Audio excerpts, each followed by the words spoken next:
Hello and welcome to this week's RuneScape news featuring a new retro override and some fixes to the latest update. Whenever you're ready, grab your cup of tea, sit back, relax and enjoy.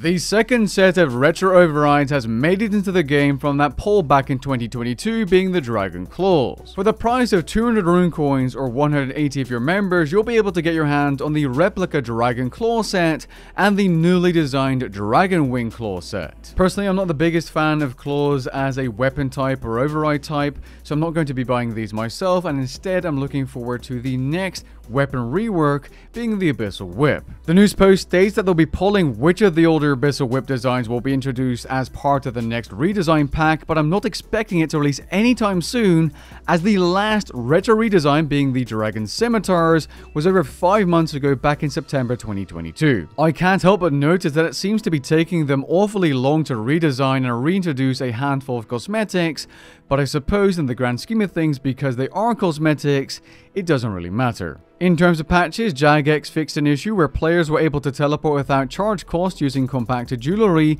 including empty ones. The Sand Dunk Rest Grabbing animation can no longer be looped infinitely, but I'm happy to announce you can still commit land submarine activities in Gielinor. Jagex fixed the issue where the quest point cape could not be activated from your max cape and other capes. If you've bought or sold anything on the Grand Exchange recently, you've probably noticed a laggy price update window. Well, that should be fixed now. The Western Wilderness Chaos Altar now no longer has an offer option. Players will no longer repeatedly attempt to pickpocket NPCs when they don't have the required thieving level. The click boxes of the fishing spots at the Preferredness Waterfall have been improved. And gravestones should no longer spawn in an inaccessible area after dying inside the Giant Maw boss arena. Fort Forinthry sees a bunch of improvements, including that players will no longer be able to block areas by placing a dwarf multi-cannon, as that's no longer possible. The blueprint table will now remove completed wall and gate segments once constructed to avoid confusion during the mini-quest. All areas inside the fort should now properly give you the rested XP buff when skilling inside the fort. It seems that Jagex has fixed a potential lure, as joining a play inside the fort using the friends list